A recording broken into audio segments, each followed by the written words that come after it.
Ya, Assalamualaikum warahmatullahi wabarakatuh. Jumpa lagi ya di pembahasan soal UTBK. Nah, ini untuk soal nomor 1, kita punya suatu daerah himpunan penyelesaian. Nah, kita suruh menentukan bentuk pertidaksamaannya. Nah, kalian ingat daerah yang diarsir ini merupakan daerah himpunan. Nah, untuk mencari bentuk pertidaksamaannya, cara praktisnya ya, kalian dengan menentukan angka yang berada di sumbunya ya. Contoh yang ada di sumbu Y ini angka 2. Nah, ini kita balik jadi X ya variabelnya. Kemudian yang di sumbu X kita ganti jadi Y. Nah, sehingga 2X ditambah 8Y. Kita balik ya. Kemudian kalau daerahnya di bawah, ini tandanya kurang dari. Kemudian angka belakangnya ini menjadi 2 kali 8, sehingga diperoleh 16. Dari sini kita bisa sederhanakan. Nah, ini dibagi 2 semua sehingga diperoleh X ditambah 4Y kurang dari sama dengan 8. Nah, ini udah jawaban aslinya, tapi belum ada di pilihan ganda, sehingga kita bentuk kembali ya. Jadi 8 yang di kanan kita pindahkan menjadi min 8. Tandanya tetap ya, tidak usah berubah. Kemudian dari sini kalian lihat ternyata di pilihan ganda juga belum ada ya, sehingga kita bagi dengan negatif 1 atau dikali negatif 1 juga boleh, sehingga tandanya ini berubah semua.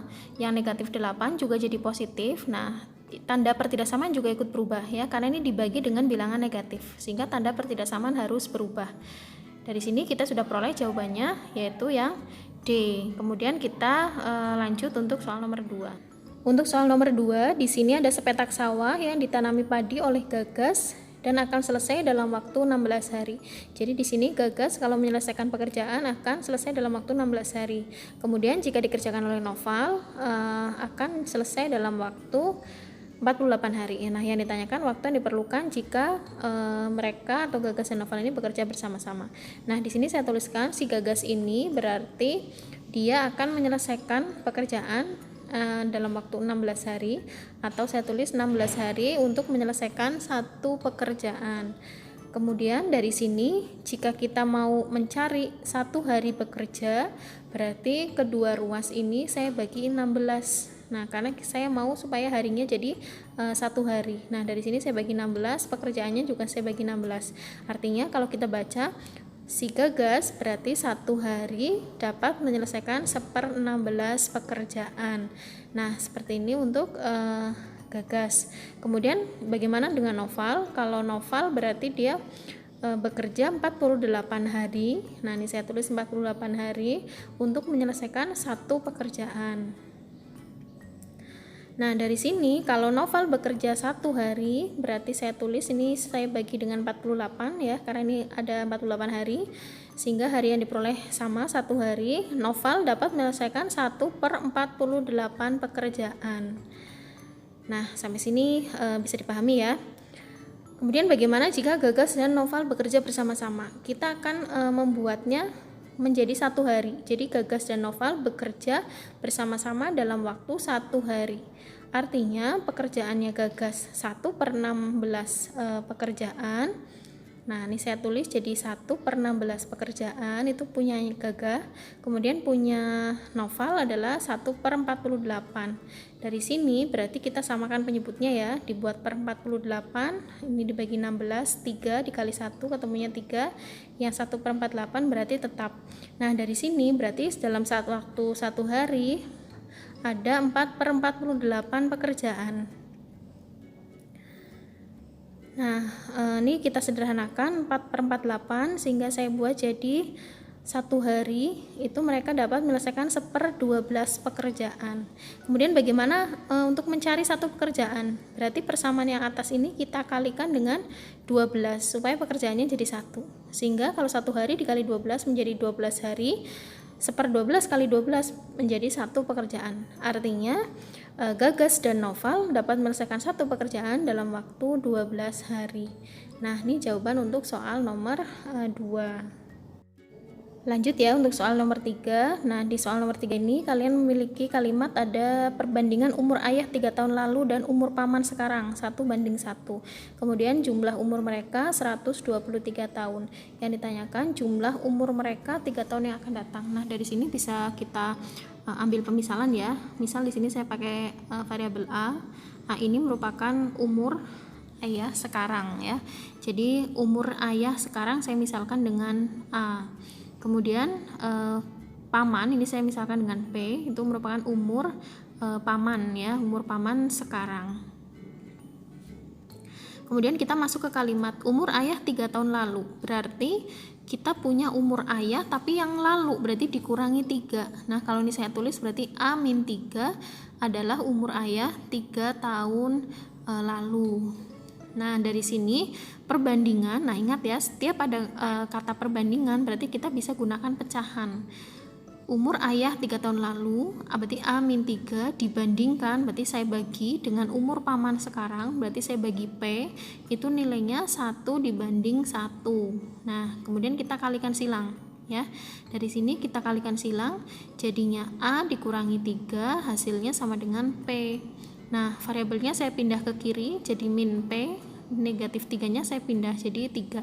Nah, ini dapat persamaan 1. Kemudian kalimat kedua, jumlah umur mereka. Ini dianggapnya berarti umur mereka sekarang.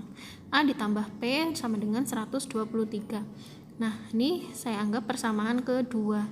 Nah, dari sini kita peroleh sistem persamaan linear dua variabel ya, sehingga bisa kita eliminasi persamaan 1 dan 2-nya. Nah, kita tinggal tuliskan persamaan satunya A min P sama dengan 3, kemudian persamaan 2-nya A ditambah P sama dengan 123. Nah, ini udah sama semua. Di sini saya mau menghilangkan P-nya, berarti ditambah ya, karena satunya negatif, satunya positif. Nah, sehingga A-nya jadi 2A, kemudian sebelah kanan jadi 126. Diperoleh A sama dengan 63. A di sini adalah umur ayah sekarang. Kemudian kita substitusi nilai A yang 63 ini dimasukkan ke persamaan 2 ya. Persamaan 1 juga boleh, terserah kalian nanti. Nah, persamaan 2 kita punya A ditambah P 123, sehingga P-nya 123 dikurangi A. A-nya di sini langsung saya tulis 63, sehingga P-nya diperoleh 60. Artinya usia paman sekarang adalah 60 tahun. Kemudian yang ditanya jumlah umur mereka tapi 3 tahun yang akan datang. Berarti ayahnya ditambah 3, ditambah pamannya juga ditambah 3, sehingga dari sini kita masukkan untuk A-nya 63 ditambah 3, ditambah P-nya 60 ditambah 3. Dari sini diperoleh 66 ditambah 63, sehingga hasilnya 129. Jadi jawabannya adalah yang B. Ya, lanjut ya di soal nomor 4. Di sini ada sudut 1 103 derajat, kemudian sudut nomor 8 itu 127. Nah, kita disuruh mencari besar sudut nomor 7. Nah, nomor 7 itu ada di pojok yang bawah ya, yang garis yang paling bawah sendiri.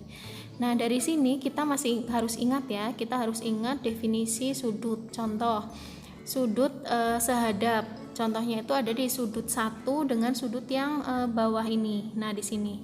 Jadi sudut 1 dengan yang bawah ini dia sehadap, sehingga besarnya itu sama. Berarti sudut di sini itu 103 derajat juga. Kemudian ada istilah sudut bertolak belakang. Itu contohnya sudut yang 103 dengan sudut 5. Itu besarnya sama karena dia bertolak belakang. Sehingga sudut 5 ini bisa saya tulis 103 derajat besarnya.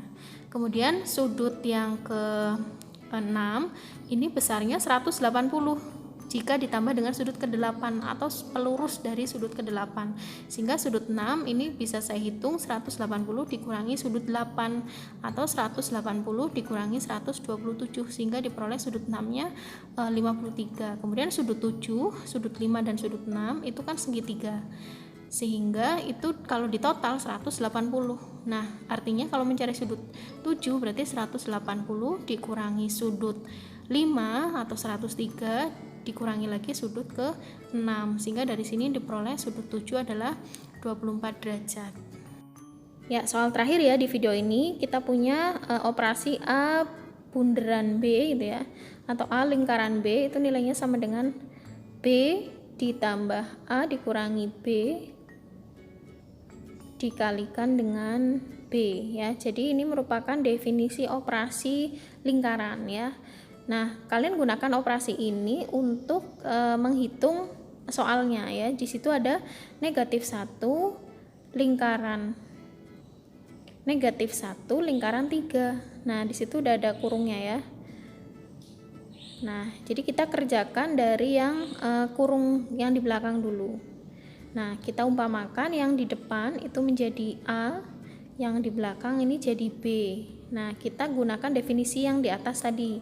Yang depan tetap negatif 1 lingkaran kurung. Nah, ini kan definisinya kan dari B dulu. Berarti kita mulai dari 3 dulu.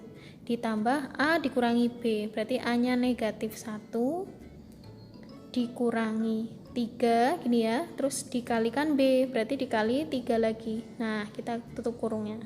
Kita kerjakan dulu yang belakang ya, negatif 1 lingkaran 3 ditambah, nah ini negatif 1 kurangi negatif kurangi 3 ya, jadi ini dapatnya negatif 4 kali 3, berarti negatif 12. Nah, dari sini kamu hitung 3 ditambah negatif 12. Nah, otomatis ketemunya negatif ya. Negatif 9. Nah, ini sudah dapat lagi bentuk operasi lingkaran lagi. Jadi kita anggap yang depan jadi A lagi, yang belakang jadi B. Nah, kita mulai lagi dengan definisi tadi. Kita mulai dari B. B-nya berarti negatif 9 ditambah A dikurangi B, berarti saya tulis 1 dikurangi negatif. Nah, berarti ini jadi min ketemu min ya, atau negatif ketemu negatif, jadi plus 9 dikali B nya negatif 9. Nah, dari sini kita hitung negatif 1 tambah 9 berarti berapa? 8 ya, 8 kali negatif 9. Nah, kita operasikan dulu yang perkaliannya, berarti ini ketemunya negatif 72, negatif 9 kurangi 72 sehingga ketemunya negatif 81. Ya, sampai di sini pembahasan kita untuk nomor 1 sampai 5. Untuk nomor selanjutnya kita saksikan di video berikutnya. Terima kasih.